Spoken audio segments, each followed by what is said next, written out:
Today on the channel, we got an identity crisis thanks to Grapplers and Gimmicks with Papa Shango and The Godfather. And the spirit of Ultimate Warrior will run forever!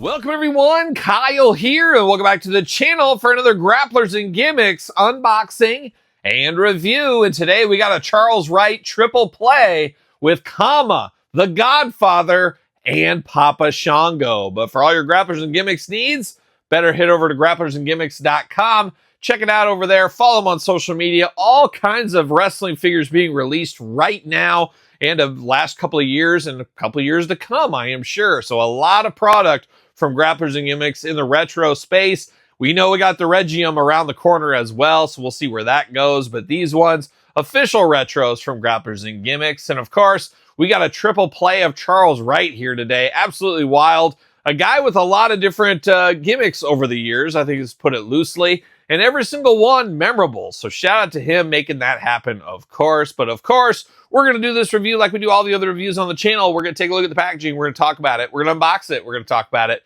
We're going to see where it goes from there. And I guess we're probably going to go in order. No problems about it. Let's go in gimmick order. How about? We'll start off with Papa Shango, next. Then we'll end with The Godfather. We'll go in chronological order, at least as far as these figures go here. But we're going to Papa Shango, the guy that swept the nation and swept the hearts of many, except my old favorite, the Ultimate Warrior, who he made him throw up and puke everywhere. Oh, that was a hard time for young Kyle on the playground. Did you see your boy Warrior puking all over the place? He'll get his revenge. He'll get his revenge. That's what I would say.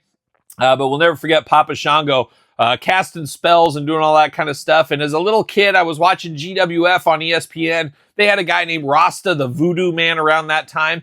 And I remember when Rasta the Voodoo Man was on GWF as a kid, I remember when Papa Shango entered the WWF, I was like, that's got to be Rasta the Voodoo Man. And I was getting my Voodoo Men confused. Very easily to do when you're a little kid, of course. But of course, Papa Shango, a famed Hasbro once upon a time, a famed Hasbro in my playing days. Can't wait to see how this one pairs up to that one, compares to it. We will do comparisons with these later on in this video here.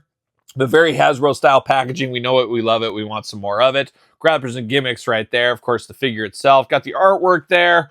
A little glossy on that artwork. A lot of accessories with this one too.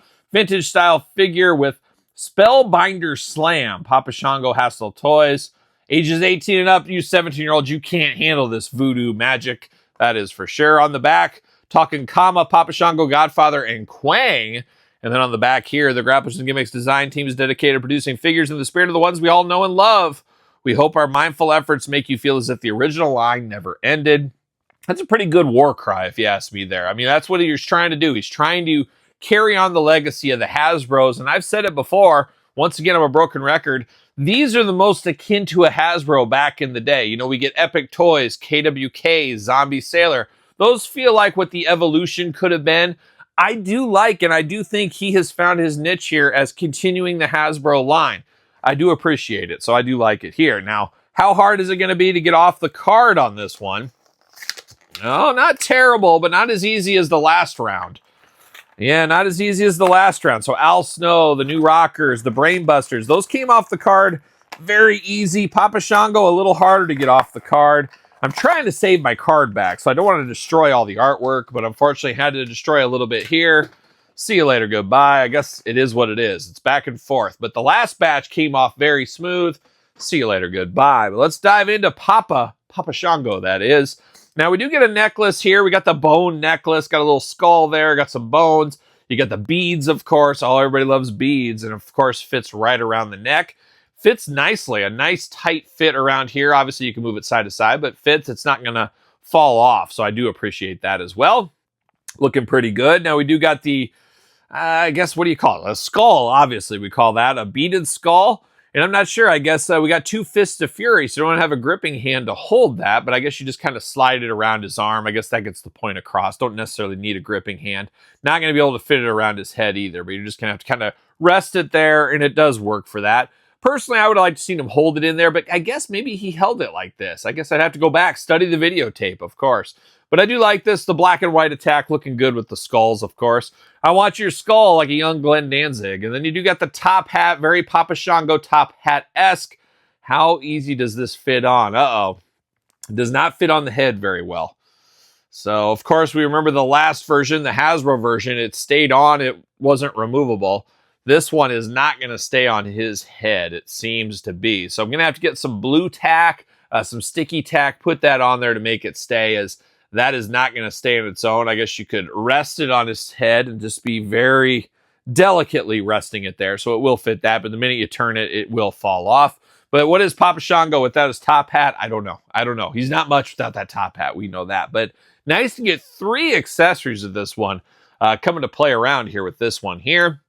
Papa Shango looking good, looking a little extra spooky in the face paint department. Got the white face paint with the black around the eyes and on the nose. Got those painted on skeleton-like teeth and a little bit of red in there, looking good. You got the Papa Shango tattoos, of course, up and down the arm, looking good as well. Black wrist tape, 2 Fists of Papa Shango of Fury, and then the red and black attack going on with the tights, and then of course the leotard up top, and then he's got a little bit of design. I was trying to make out what that is, a snake crawling around there on the side, looking good. You got a design on the back as well, the red and black attack down into the boots, looking pretty good. Arms all the way around for us, waist back and forth, head back and forth. That's your retro articulation, and a good body pose on here too. A lot of moves. I always say, we say it in every one of these big rubber guys or retro style reviews. Could I play with this as a kid? Would this be a good playability figure? And I got to say, it would be a good playability figure here. I do like the position he is in for Papa Shango, but I do got the old Papa Shango. And it's funny, when I think in my brain of Jake the Snake Roberts, he's got that punch, of course. Ted DiBiase had it. I never think of it with Papa Shango for whatever reason, but he also had that punch once upon a time. But definitely an homage, an homage, whatever you want to call it, Todd, but farther from the couch, to the old Papa Shango here. Gotta say, the skin tone is a lot better. Constant learning, constant improvement, if there ever was one.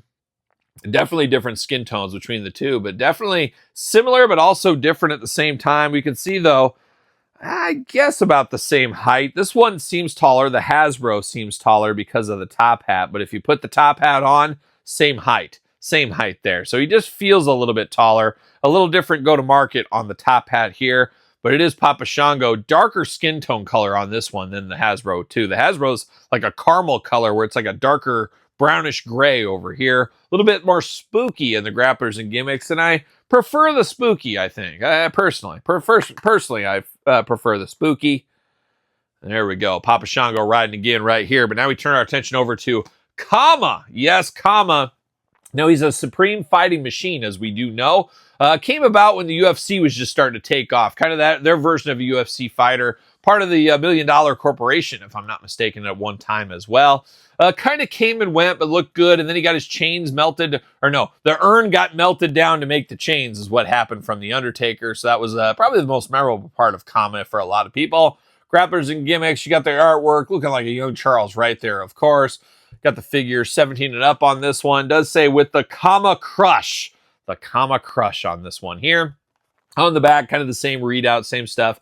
Artwork, of course, cross-sell down below. Got to think Quang the Ninja is right around the corner from us from Grapplers and Gimmicks.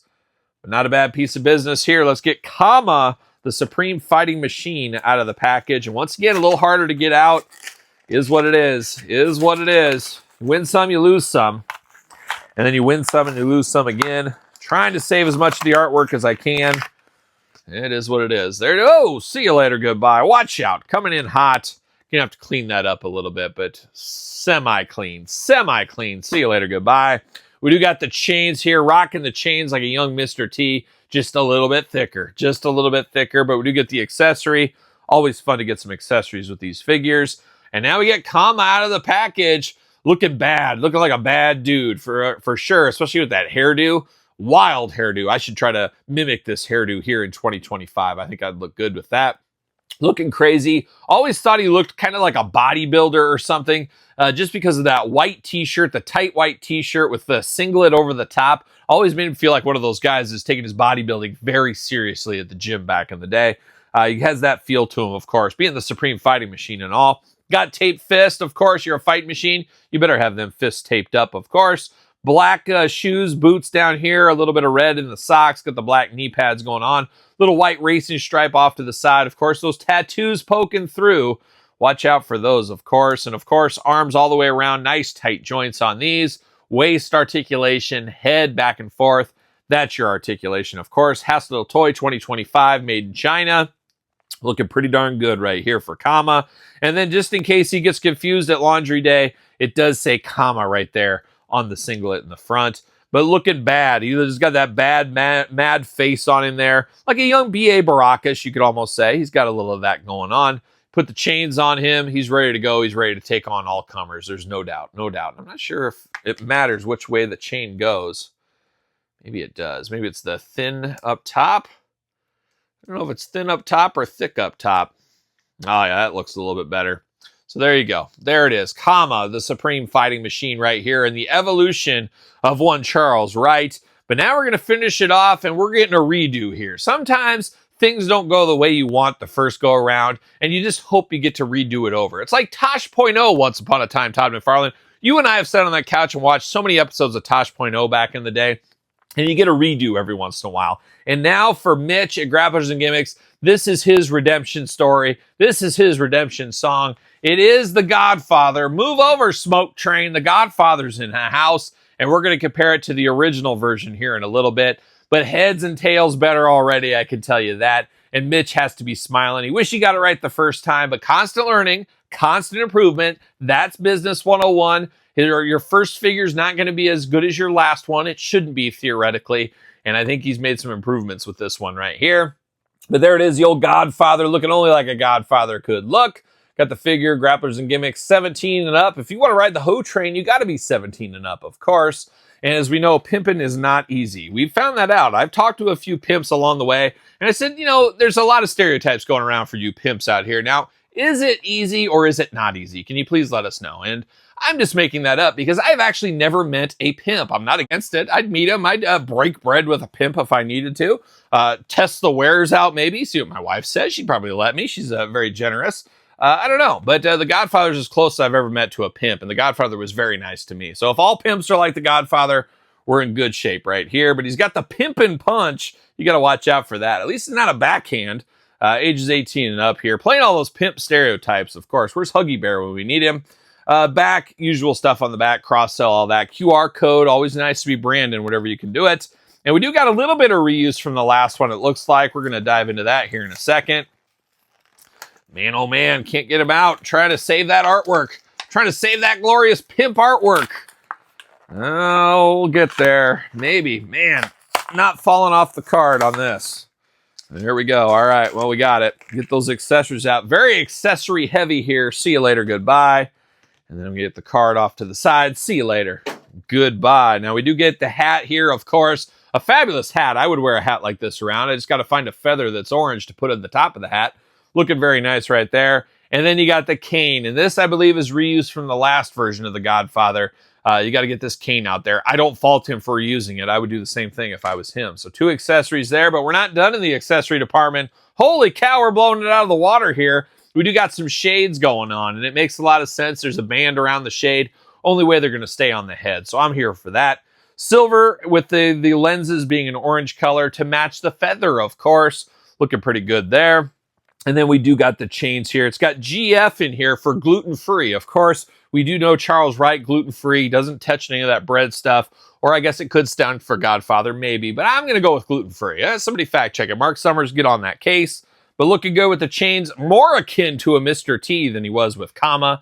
But now we got the Godfather right here. And if somebody hands me this, I know this is the Godfather all day long. If the suit and stuff didn't give it away, the face and the tattoos definitely did. 2 Fists of Fury over here. You got the big hole in here to put the cane into. Always like that. Black shirt underneath. Orange vest. Orange vest and then green pants. Very fashion forward, of course. Black boots down here. Longer hair on the Godfather, got some earrings going on, and he's just smiling. He's happy. He's got those teeth looking good. He's ready to hop aboard the hoe train, there's no doubt. And of course, the cane should fit in his hand. What do you know? Fit in his hand, he can use it as a weapon. He can do whatever he wants to with it, of course. And how well does the hat stay on him? Let's see. Yeah, once again, the hats over here, very hard to get to stay on these guys. That is unfortunate, but a little sticky tack or something like that could get it on there to stay. But it's not just going to rest on there. So you might want to get some sticky tack under there to make it work. Not the end of the world, not going to damage the figure, but I think that's going to be the way to go for the Godfather and, of course, Papa Shango as well. See if anything changes when you put the glasses on, if it stays on easier because of that. Doesn't seem to. Does not seem to. So, yeah, we'll get it figured out. We'll get it. But how about we bring out that smoke train figure? Like I said, night and day difference between these. The quality looks totally different. The paint is different. A lot of differences between these two here. I mean, the head is just night and day.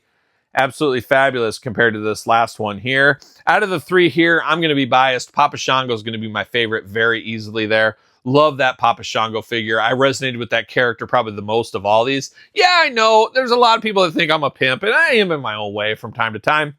But I was more of a Papa Shango guy than a Godfather guy. Comma somewhere in the middle. Just a quick moment in time. Didn't steal my heart and let go like a young Todd McFarlane or Rio, of course. But I would probably go Papa Shango, Godfather, then comma for me personally. A pretty close one between 2 and 3, but definitely number 1, Papa Shango. Amazing as a child, amazing now. Bring me all the Papa Shango figures.